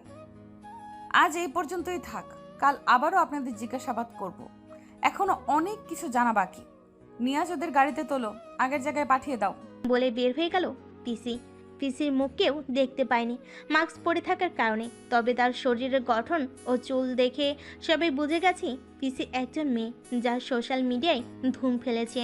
এত সাহসী অফিসার, তাও মেয়ে, সত্যি প্রশংসা পাওয়ার যোগ্য। মাস্ক পরিহিত পিসি সহ তার টিমের প্রতিটি অফিসারকে টিভিতে দেখাচ্ছে। ফেসবুক, ইনস্টাগ্রাম সব ইন্টারনেট সংযোগ অ্যাপসে দেখানো হচ্ছে, রাইসুদ্দেরকেও দেখানো হচ্ছে, যা বাংলাদেশের প্রতিটি মানুষ নিজ নিজ জায়গা থেকে দেখতে পাচ্ছে। কেউ কেউ বলছে এরকম ছেলে মেয়েদের মরে যাওয়া উচিত, আবার কেউ কেউ বলছে অল্প বয়স ভুল করে ফেলেছে, একটা সুযোগ দেওয়া উচিত। কেউ কেউ বলছে মা বাবা শিক্ষা দিতে পারেনি, হয়তো মা বাবাও এমন, তাই সন্তানরাও এমন হয়েছে। এই সমাজ এত নিষ্ঠুর, কেউ একটা ভুল করলে এমন এমন কথা বলবে যা শুনে বিপরীত পাশের মানুষটি বেঁচে থাকার ইচ্ছে মরে যায়। আর কেউ যদি ভালো কাজ করে সেটা নিয়েও সমালোচনা করতে বাদ রাখে না, খুঁজে খুঁজে খুদ বের করবে। এই নাম সমাজ, অথচ এই সমাজটা আমরা মানুষের তৈরি করেছি। এই যে মানুষে মানুষে এত ভেদাভেদ, সেটাও কিন্তু আমরা মানুষের সৃষ্টি করেছি, অথচ এক সৃষ্টিকর্তায় কিন্তু সবাইকে সৃষ্টি করেছেন। ওনার কাছে আমরা সবাই সমান, শুধু আমরা মানুষই ভেদাভেদ, হিংসা, অহংকার, বৈষম্য, বিশৃঙ্খলা, মারামারি, রক্তারক্তি, খুনাখুনি এসব করি, যা মিলে একটি সমাজ তৈরি হয়। এই সমাজের মধ্যেই আমরা মানুষরাই এসব করে বেড়াই। দিন শেষে দোষ হয় এই সন্তানদের, মা বাবাদের, কিন্তু কেউ ভাবে না এসব কিন্তু সবার আগে সমাজের মানুষরাই সৃষ্টি করেছিল। এক প্রজন্ম থেকে আরেক প্রজন্ম শিখে ভুল মানুষ মাত্রই হয়, কেউ দুধে ধোয়া তুলসী পাতা না। যারা মনে করে সে কখনো ভুল করে না, সে কখনো মানুষ হতে পারে না। সকালে উঠে আমি মনে মনেই বলি, সারাদিন আমি যেন ভালো হয়ে চলি। এই কবিতাটি সবাই আওড়িয়েছে, কয়েকজনই বা মান রেখেছে। রাহেলা বেগম জন্মগ্রহণ করেছিলেন এক মধ্যবিত্ত পরিবারে। হয়তো টাকা ততটা ছিল না, তবে সেখানে দুঃখ ছিল না, কষ্টরা ছুতে পারত না। সকালে উঠে মা চুলে 2 বেনি করে দিতেন। বেনি দুলিয়ে দুলিয়ে স্কুলের পোশাক পরে গ্রামের কাঁচা রাস্তা ডিঙ্গিয়ে হেঁটে বিদ্যালয়ে যেতেন। শহরের বড় বাবুরা গ্রামে আসতেন বিভিন্ন কাজে, তাদের মধ্যে থেকেই একজনের চোখে পড়েছিল তার উপর, রাকিব হাওলাদার। শহরের ধনী ব্যক্তিদের মধ্যে একজন ছিলেন তিনি। স্কুলের পোশাক পরিহিত রাহেলাকে দেখে মনে প্রথম প্রেমে ফুল ফোটে তার। তখন রাহেলার বয়স ছিল 13 বছর। ধনী ব্যবসায়ী রাকিবের বয়স তখন 26 ছুঁই ছুঁই। রাহেলার থেকে বয়সে প্রায় 14 বছরের বড় ছিলেন রাকিব হাওলাদার। কিন্তু প্রেম কি আর বয়স মানে? রাকিব প্রথম রাহেলার বিষয়ে খোঁজখবর নিলেন। রাহেলার সাথে তার প্রতিদিন দেখা হতো। আস্তে আস্তে ভাব জমাতে থাকেন রাহেলা নামক কিশোরীর সাথে। কিশোরী রাহেলাও রাকিব নামক পুরুষের প্রতি আকৃষ্ট হতে থাকেন। এভাবে কয়েক মাস চলতে চলতে রাকিব ভাবলেন, আর কতদিন এইভাবে থাকবো? যেই বাবা সেই কাজ, চলে গেলেন শহরে। নিজের বাবা মা সবাইকে রাহেলের কথা বলেন, কিন্তু রাকিবের বড়লোক বাবা মা রাজি হলেন না। কোথায় তিনি তার ছেলেকে বড়লোক পরিবারের মেয়ের সাথে বিয়ে দিবেন ভেবে রেখেছেন, আর সেখানে তার ছেলে গ্রামের মধ্যবিত্ত চাষা মেয়েকে বিয়ে করার কথা বলছে। মানলেন না রামিম হাওলাদার। বাবার কথার অবাধ্য হয়ে রাকিব গ্রামে চলে আসেন। কিছু বন্ধুদের নিয়ে রাহেলের বাড়িতে বিয়ের প্রস্তাব দেন। এদিকে এতদিন রাকিবকে না দেখতে পেয়ে ভিতরে ভিতরে ছটফট করছিলেন রাহেলা। রাকিবকে নিজের বাড়িতে দেখে ছুটে এসে সব কিছু ভুলে সবার সামনে জড়িয়ে ধরেছিলেন। পরিস্থিতি বুঝে লজ্জে আবারও ছেড়ে দিয়েছিলেন। রাহেলার বাবার লজ্জে মাথা কাটা যাচ্ছিল। শেষে কোনো কিছু না ভেবেই রাজি হয়ে যান রাকিবের প্রস্তাবে। রাহেলা কিছু সময় পেরিয়ে হয়ে যান মিসেস রাকিব হাওলাদার। রাকিব রাহেলাকে নিয়ে শহরে চলে যান, কিন্তু তার পরিবার রাহেলাকে মেনে নেয়নি। রামিম হাওলাদার কিছু একটা ভেবে রাহেলা ও রাকিবকে বাড়িতে ঠাঁই দিয়েছিলেন। সুখের সাগরে ভাসা রাকিব ভেবেছিলেন কয়েকদিন গেলে তার বাবা সহ পরিবারের সবাই এমনি এমনি সব মেনে নেবেন। সেভাবেই চলছিল তাদের দিনকাল। কয়েক মাস পরে গর্ভবতী হলেন রাহেলা। তাতে যেন খুশির সীমা ছিল না রাকিবের। অল্প বয়সী রাহেলা তখন ততটা বুঝতেন না। রাহেলার যখন 5 মাস, তখন রামিম হাওলাদার কি একটা জরুরি কাজে রাকিবকে দেশের বাহিরে পাঠান। রাকিব বাবার কথা ফেলতে না পেরে রাহেলাকে আশ্বাস দিয়ে যান তিনি খুব শীঘ্রই ফিরে আসবেন। কিন্তু রাকিব আর ফিরে আসলেন না। প্রসব যন্ত্রণায় হসপিটালের বেডে কাতরাতে কাতরাতে একবার প্রাণপ্রিয় স্বামীর মুখ দেখতে চেয়েছিলেন, কিন্তু পারেনি। জন্ম দেন ফুটফুটে 2 যমজ সন্তান। 2 ছেলের জননী হন তিনি। রামিম হাওলাদার তখনই যেন নিজের হিংস্রতা প্রকাশের সুযোগ পেলেন। 2 ছেলেকে রেখে রাহেলাকে বাসা থেকে বের করে দিলেন। অল্প বয়সী রাহেলা তখন হতভম্ব দৃষ্টিতে তাকিয়েছিলেন শুধু। অল্প বয়স হলেও মা তো পারেনি সন্তানকে ত্যাগ করতে। রাতের আধারে এক সন্তানকে নিয়ে পালিয়ে চলে আসেন, কিন্তু তার আরেক সন্তান, তার কথা তিনি জানেন না। কেমন আছে, কোথায় আছে কিছু জানেন না। রাকিব হাওলাদার কি ফিরে এসেছিলেন সেটাও জানেন না তিনি। রাইসুরকে নিয়ে শুরু করেন নতুন জীবন। মানুষের বাসায় কাজ করে বড় করতে থাকেন রাইসুরকে, পড়াশোনা শেখাতে থাকেন আদরের ছেলেকে। রাইসুরও মা ভক্ত ছিল, রাইসুরের সুনাম ছিল সবার মুখে মুখে। কিন্তু মা ভক্ত রাইসুর খারাপ বন্ধুদের প্রচলনায় পড়ে আস্তে আস্তে খারাপ হতে শুরু করলো।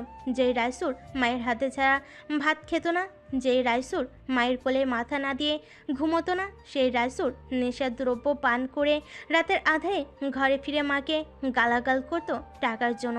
যখন টাকার অভাবে নেশার দ্রব্য কিনতে পারতো না, তখন বাসে এসে মাকে মারধর করত। হতভাগী রাহেলা নির্বাক হয়ে চেয়ে চেয়ে দেখতেন, প্রতিবাদ করতেন না। তিনি শুধু বাকরুদ্ধ হয়ে চেয়ে থাকতেন। রাহেলার জীবনটা সহজ ছিল না। যখন রইসুরকে নিয়ে হাওলাদার বাড়ি থেকে বের হয়ে এসেছিলেন, নির্জন রাজমাস্তার নরপশুদের কবলে পড়তে হয়েছিল তাকে। সেদিন ভাগ্যের জোরে বেঁচে গিয়েছিলেন। দুধের শিশু রাইসুরকে নিয়ে দৌড়াতে দৌড়াতে কোথায় এসে পড়েছিলেন বুঝতেও পারেনি। রাতের আধারে মানুষের বাসার দরজায় দাঁড়িয়ে আশ্রয় চেয়েছিলেন। প্রচণ্ড ঠান্ডায় রাইসুরের খিঁচুনি শুরু হয়ে গিয়েছিল। অবশেষে এক বৃদ্ধার বাড়িতে আশ্রয় পান। সেই বৃদ্ধা ভিক্ষা করে নিজের দিন চালাতেন। তিনি রাহেলাকে মানুষের বাড়িতে কাজ খুঁজে দেন। যে রাইসুরকে এত কষ্ট করে মানুষ করলেন, সেই রাইসুর নেশার দ্রব্য কেনার জন্য টাকা চাইতো, মায়ের কাছে না পেত, কত অত্যাচার করত। চোখের পানি মুছলেন রাহেলা বেগম। সবার চোখে পানি। পিসি নিজের চোখের কোণের পানি সবার আড়ালে মুছে নিলেন। রাহেলা বেগম পিসির পায়ের কাছে বসে বলতে লাগলেন, মাগো, আমার মানিকরে ভালো হওয়ার একটা সুযোগ দাও। আমি তোমাকে হয়তো তখন অনেক মন্দ কথা বলেছিলাম, তুমি কিছু মনে করো না মা।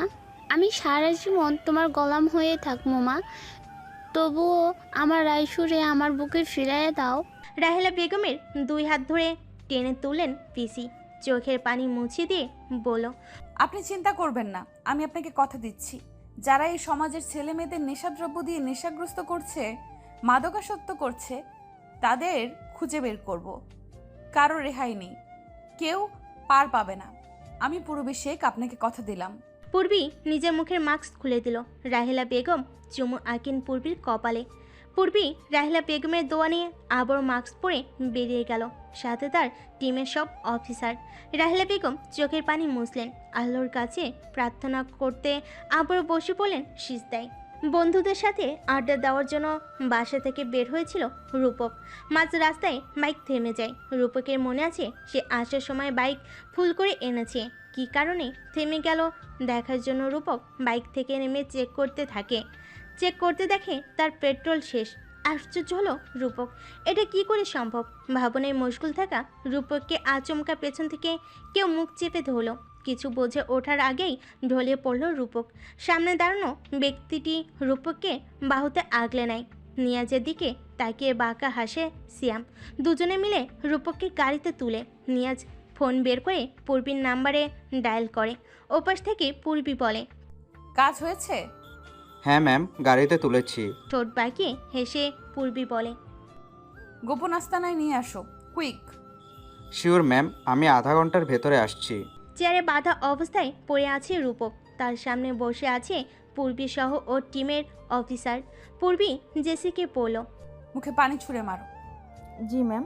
বলে জেসি পানি ছুঁড়ে মারে রূপকের মুখে। পিটপিট করে চোখ খুলে রূপক। শীতের মধ্যে ঠান্ডা পানি শরীরে লাগায় কাঁপতে শুরু করে। চোখের সামনে পূর্বীতে দেখে আশ্চর্য হয়ে তাকিয়ে রয়। আস্তে আস্তে মনে পড়তেই রূপক বুঝতে পারে এরাই তাকে কিডন্যাপ করেছে। ক্রোধে ফেটে পড়ে রূপক বলে, তোমরা আমাকে কিডন্যাপ করেছো কেন? কি চাই তোমাদের? সিয়াম বলে, সে তো আপনার কাছে অনেক কিছুই চায় রূপক সাহেব। ঠোঁট বাঁকিয়ে হেসে রূপক বলে, জানতাম তোমরা কিডন্যাপাররা, শুধু শুধু সময় নষ্ট করলে। আমাকে কিডন্যাপ না করে বলতে, আমি তোমাদের এমনই টাকা দিয়ে দিতাম। সামান্য টাকার জন্য তোমরা আমাকে কিডন্যাপ করলে, এই রূপক রাহামকে কিডন্যাপ করলে। জেসি বলে, শুধু রূপক রহমান, আর কিছু নেই? বুড়ো কুচকে রূপক বলে। আছে, রূপক হাওলাদার, রায়হান। আপনার বাবার নাম কি? ফুঁসে উঠে রূপক বলে। কিডন্যাপ করেছো টাকার জন্য, কত টাকা চাই সেটা বলো। বাবার নাম দিয়ে তোমাদের কাজ নেই। তবে আমি সত্যিই ইমপ্রেস, আজকাল সুন্দরী মেয়েরাও কিডন্যাপারদের দলে নাম লিখিয়েছে দেখছি। তখনই সেখানে আগমন হয় রুষা আহমেদের। রুষা এগিয়ে এসে পূর্বীকে একটা ছবি দেয়, যা দেখে ঠোঁট কামড়ে হেসে পূর্বী রূপকের দিকে তাকায়। আশ্চর্য হয়ে রূপক বলে। বাহ, এত সুন্দরী মেয়েরা!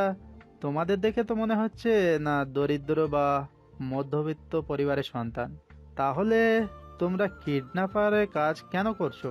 রুষা দুই হাত ভাঁজ করে বলে। আপনাকে কে বলল আমরা কিডন্যাপার? রূপক রুষার পা থেকে মাথা পর্যন্ত দেখে বলে। হুট! ভাঁজ করে রাখা হাত জোড়া সোজা হয়ে যায় রুষার। বিস্ময় নিয়ে কিছুক্ষণ তাকিয়ে থাকে রূপকের দিকে। সিয়াম রূপককে মারার জন্য এগিয়ে যেতে নিলেই হাত উঁচিয়ে থামিয়ে দেয় পূর্বী। থেমে যায় সিয়াম। রুষা কটমট চোখে রূপকের দিকে তাকিয়ে থাকে। পূর্বী নিজের মুখের মাস্ক খুলে উঠে দেয়। পূর্বীকে দেখে অবাক হয়ে তাকিয়ে রয় রূপক। পূর্বী রূপকের সামনে এসে দাঁড়িয়ে বলে। মিস্টার রূপক হাওলাদার রায়হান, আপনাকে কিছু প্রশ্ন করব আমরা, তার সঠিক উত্তর দিতে হবে। যদি ভালোই ভালোই বলে দেন ভালো, না হলে আমরা কথা কিভাবে বের করতে হয় তা ভালো করেই জানি। বিস্ময়ে রূপকের মুখ হা হয়ে যায়। সবাইকে একবার দেখে নিয়ে আবারও পূর্বীর দিকে তাকায় রূপক। আমতা আমতা করে বলে। তুমি? সোজা হয়ে দাঁড়িয়ে পকেটে হাত গুজে পূর্বী বলে। পূর্বী শেখ, গোয়েন্দা ইনভেস্টিগেটর অফিসার। রুষা এগিয়ে এসে হাত ভাঁজ করে বলে। রুষা আহমেদ, গোয়েন্দা ইনভেস্টিগেটর অফিসার। নিয়াজ রূপকের কাঁধের পাশে দাঁড়িয়ে বলে। নিয়াজ নূর, গোয়েন্দা ইনভেস্টিগেটর অফিসার। সিয়াম ও জেসি এগিয়ে এসে রূপকের আরেক কাঁধের পাশে দাঁড়িয়ে বলে। সিয়াম আহমেদ, গোয়েন্দা ইনভেস্টিগেটরের অফিসার। একের পর এক বিস্ময় সহ্য হচ্ছে না রূপকের। মুখের ভাষা হারিয়ে ফেলেছে সে। অনেক কষ্টে উচ্চারণ করে। পানি। জেসি পানির বোতল এগিয়ে দেয় রূপকের দিকে। সিয়াম রূপকের বাঁধন খুলে দেয়। জেসি হাত থেকে পানির বোতল নিয়ে ঢকঢক করে পানি পান করে রূপক। কিছুক্ষণ পরে জোরে জোরে শ্বাস নিয়ে শান্ত হয়ে বসে থাকে রূপক। আবার সবাই চারিদিকে রাখা চেয়ারে বসে পড়ে। তো মিস্টার রূপক হাওলাদার রায়হান, কেমন ফিল করছেন এখন? বলে পূর্বী। তুমি যদি গোয়েন্দা ইনভেস্টিগেটর অফিসার হও, তাহলে আমাদের ভার্সিটিতে কি করছিলে? মাথা নিচু করে হেসে পূর্বী বলে। সে অনেক কাহিনী। ভাগ্যের ছাত্র হয়ে আপনাদের ভার্সিটিতে ভর্তি হয়েছি, তাহলে তো জানতেই পারতাম না বাবার টাকার গরম দেখিয়ে আপনিও আপনার বন্ধুরা র্যাগিং করে বেড়ান। থাক সেই সব কথা, কাজের কথায় আসি। আপনার বাবার নাম কি? মাথা নিচু করে রূপক বলে। রাকিব হাওলাদার। মায়ের নাম? নিজের প্রশ্নে রেগে যায় রূপক। মুহূর্তের মধ্যে চোখ মুখ লাল হয়ে যায়। দাঁতে দাঁত চেপে বলে। রাহেলা বেগম হাওলাদার। আপনার মাকে আপনি কখনো দেখেছেন? বলে রুষা। চিৎকার করে রূপক বলে। না, কখনো দেখিনি, আর না কখনো দেখতে চাই। ওই স্বার্থপর মহিলাকে আমি কখনো দেখতে চাই না, কখনো না। পূর্বী বলে। নিজের মাকে স্বার্থপর বলছেন কেন? মা? মা ঠিকই তো মা, কিন্তু আমি ওই মহিলাকে নিজের মা হিসাবে মানি না। কোনো স্বার্থপর মহিলা আমার মা হতে পারে না। ওই মহিলার জন্য আমার পাপা কষ্ট পেয়েছে, এখনও কষ্ট পায়। আমি দেখি তো ওই রাতের আধারে লুকিয়ে ওই মহিলার ছবি দেখে পাপা আর কাঁদে। স্বার্থপর মহিলা। আপনি বারবার নিজের মাকে স্বার্থপর মহিলা কেন বলছেন মিস্টার রূপক? বলে রুষা। সেটা আপনাদের বলতে আমি বাধ্য নই। আপনারা যা জানার জন্য আমাকে তুলে এনেছেন তা জিজ্ঞাসা করুন। আমরা আপনাকে যা জিজ্ঞেস করছি তার উত্তর দিন। আমরা আপনার মায়ের বিষয়ে জানতে চাই। উত্তেজিত হয়ে রূপক বলে। ওই মহিলা কখনো আমার মা হতে পারে না। জন্ম দিলেই মা হওয়া যায় না। মা হতে যোগ্যতা লাগে, যা ওই মহিলার মধ্যে নেই। ওই মহিলা আমার পাপাকে কষ্ট দিয়ে পাপার অবর্তমানে অন্য লোকের সাথে পালিয়ে গিয়েছিল। তখন আমি মাত্র কয়েকদিনের শিশু ছিলাম, দুধের শিশু। বুঝতে পেরেছেন আপনারা? যে মহিলা তার দুধের শিশুকে রেখে অন্য পুরুষের সাথে স্বামীর ঘর থেকে পালিয়ে যায়, সে আর যাই হোক কখনো আমার মা হতে পারে না। কে বলেছে আপনার মা পালিয়ে গিয়েছিলেন? আমার দাদুভাই বলেছেন, কারণ তখন বাবা দেশের বাইরে ছিলেন, দাদুভাই বাড়িতে ছিলেন। আপনি আপনার দাদু ভাইয়ের কথা বিশ্বাস করেন? হ্যাঁ, করব না কেন? বোঝ হওয়ার পর থেকে আমি এটাই জানি। টেবিলে থাবা মারে পূর্বী মৃদু স্বরে চিৎকার করে বলে, ভুল জানেন আপনি মিস্টার রূপক হাওলাদার রায়হান, ভুল জানেন আপনি। আপনার মা পালিয়ে যাননি, আপনার দুলাভাই তাকে বের করে দিয়েছিলেন। রাতের আধারে দুর্বল রাহেলাকে আপনার দাদু বাড়ি থেকে বের করে দিয়েছিলেন। অল্প বয়সী হলেও মা তো পারেনি নিজের সন্তানকে ছেড়ে আসতে, তাই লুকিয়ে নিজের এক সন্তানকে রেখে আরেক সন্তানকে নিয়ে পালিয়ে যান। কাপা কাপা গলায় রূপক বলে, আরেক সন্তান? হ্যাঁ মিস্টার রূপক হাওলাদার রায়হান, আপনার যমজ ভাই আছে। রাহেলা বেগম যমজ সন্তান জন্ম দিয়েছিলেন। রুষা, ছবিগুলো দেখাও। পূর্বীর কথায় রুষা একটি ছোট ফটো ফ্রেম রূপকের দিকে বাড়িয়ে দেয়। রূপক পূর্বীর দিকে জিজ্ঞাসা দৃষ্টিতে তাকায়। পূর্বীর চোখ দিয়ে ইশারা করে ছবিটি দেখতে। রূপক হাতে নিয়ে ছবিটির দিকে তাকিয়ে থাকে। ছবিটিতে তার মা ও তার মতো দেখতে একটি ছেলে, নিশ্চয় তার যমজ ভাই হবে। শিওর হওয়ার জন্য পূর্বীর দিকে তাকায়। পূর্বী সম্মতি দিয়ে বলে, ইয়েস, ইনি আপনার মা রূপক, সাথে ছেলেটা আপনার থেকে 5 সেকেন্ডের বড় যমজ ভাই রাইসুর। সে বর্তমানে মাদকাসক্তির দায়ে জেলে আছে। অবাক হয়ে রূপক বলে, কি? শ্বাস ছেড়ে পূর্বী বলে, জি, রাইসুর মাদকাসক্ত, তবে ও আগে এমন ছিল না। আগে ওরা যেখানে থাকতো সেখানে সবাই রাইসুরকে মাথায় তুলে নাচতো। ওর ব্যবহারে কত শত রমণী প্রেমে পড়তো। বৃদ্ধা থেকে শুরু করে এলাকার অল্প বয়সী আধ বয়সী নারীরাও রাইসুরের প্রশংসায় পঞ্চমুখ ছিল। সে রাইসুর নিজের না থাকলেও যথাসম্ভব চেষ্টা করতো সবাইকে সহযোগিতা করার। যে রাইসুর তার মা রাহেলা বেগমের গর্ব ছিল, সেই রাইসুর আজ মাদকাসক্ত। কেন? খারাপ বন্ধু বান্ধব রাইসুরকে নষ্ট করে দিল। মায়ের কোলে ঘুমানো রাইসুর টাকার জন্য মায়ের গায়ে হাত পর্যন্ত তুলতে বাদ রাখেনি। এর জন্য কে দায়ী? বন্ধু বান্ধব। তবে শুধু খারাপ বন্ধুদেরই দোষ নেই, সাথে রাইসুরেরও আছে। কথায় বলে না, নিজে ঠিক থাকলে জগৎ ঠিক। যারা যুবককে ধ্বংস করার পথে নেমেছে তাদের আমরা ছাড়ব না। যারা স্কুল কলেজ ভার্সিটির ছেলে মেয়েদের ড্রাগস সেবন করাচ্ছে এবং বিক্রি করাচ্ছে, ওদের কখনো ক্ষমা করা হবে না। ওদের শাস্তি পেতে হবে। ভয়াবহ পরিণাম ওদের জন্য অপেক্ষা করছে। কেউ রেহাই পাবে না, কেউ না। চোখ ছলছল করছে রূপকের। মা ভাইয়ের অবস্থার কথা ভেবে কান্না পাচ্ছে। কাপা কাপা কণ্ঠে রূপক বলে, আমি কি আমার মা ও ভাইয়ের সাথে দেখা করতে পারবো পূরবী? ইয়েস, কেন নয়? তবে আমাদের আপনার সাহায্য করতে হবে।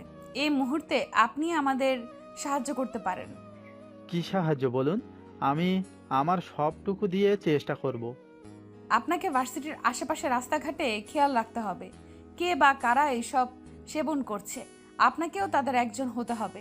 এক কথায় আপনাকে ওদের মতো মাদকাসক্ত হতে হবে। আপনি কৌশলে সেগুলো ফেলে দিবেন। ওরা যেন এটা জানে আপনিও তাদের মতো ড্রাগস সেবন করছেন। আপনার সাথে আমাদের টিমের অফিসারদের থেকে একজন থাকবে, সেও আপনার মতোই অভিনয় করে যাবে। তো বলুন মিস্টার রূপক হাওলাদার রায়হান, আপনি কি আমার প্রস্তাবে রাজি? মাথা নিচু করে রূপক ঠোঁট কামড়ে হেসে বলে, আপনি বললে তো জানো হাজির ম্যাম। বিস্ময়ে সবার মুখ হা হয়ে যায়। সবার মুখের রিয়াকশন দেখে রাগ বেড়ে যায় পূর্বীর। কটমট চোখে রূপকের দিকে তাকিয়ে থাকে। রূপক পূর্বীর চাহনি দেখে চোখ মারে। তা কারোরই দৃষ্টিগোচর হয়নি। ঠোঁট চেপে সবাই মিটমিট করে হাসছে। তা দেখে পূর্বীর রাগ যেন আকাশ ছুলো। ধমকে উঠে ডাকে, রুষা। কেঁপে ওঠে রুষা বলে, জি জি ম্যাম। পূর্বী রুষাকে কিছু বলবে তার আগেই রূপক রুষার দিকে তাকিয়ে বলে, হ্যাঁ, হট লেডি অফিসার। রুষা কটমট করে তাকায়। তা দেখে শব্দ করে হেসে রুষাকে চোখ মারে রূপক।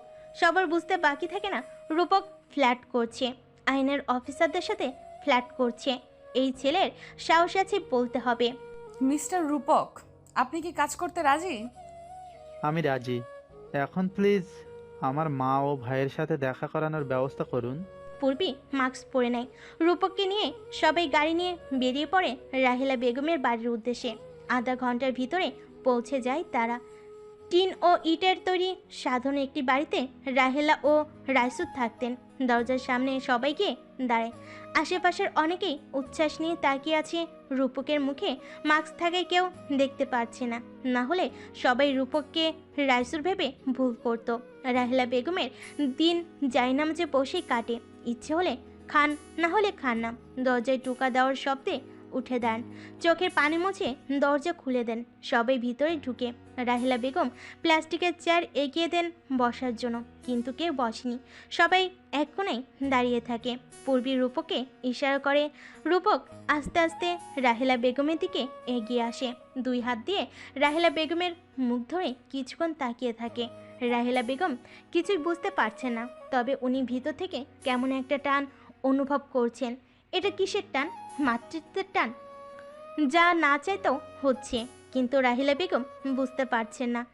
কণ্ঠরোধ হয়ে আসছে রূপকের। অনেক কষ্টে উচ্চারণ করে, মা। গলার স্বর শুনে রাহিলা বেগম ভাবেন এটা বুঝি তার রাইসুর। রূপক মুখের মাস্ক খোলার পরে আরও নিশ্চিত হন। রূপকের মুখে হাতে বুলিয়ে বলেন, আমার রাইসুর। ঠোঁট কামড়ে কান্না আটকে রূপক বলে, তো মা, আমি রাইসুর না মা, আমি রূপক। আমি তোমার আরেকটা ছেলে, রাইসুর ভাইয়ের যমজ ভাই। চমকে যান রাহিলা বেগম। তার কণ্ঠনালী কাঁপছে, সাথে সমস্ত শরীর অবশ হয়ে আসছে। আবার কাঁপা কাঁপা হাতে রূপকের গালে হাত রাখেন।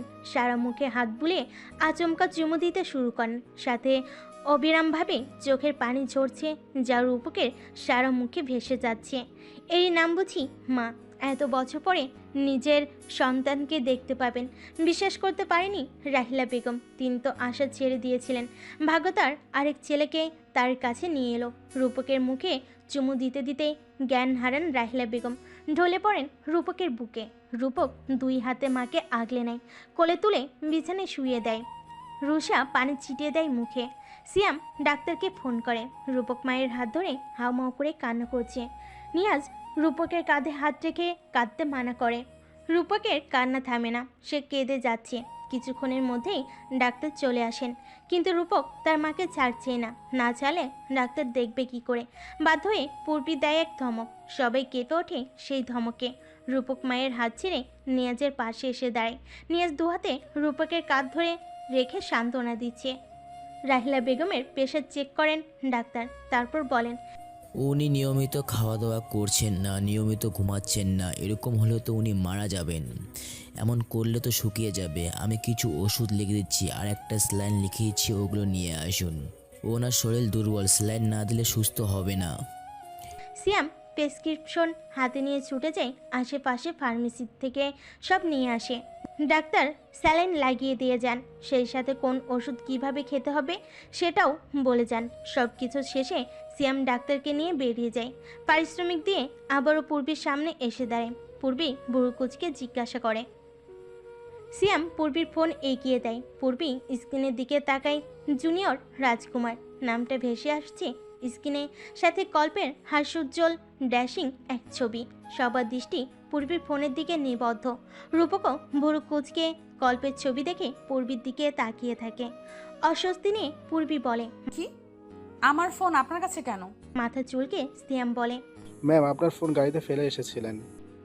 হাত বাড়িয়ে ফোন হাতে নেয় পূর্বী। সবার দৃষ্টি এখনও তার দিকে নিবদ্ধ।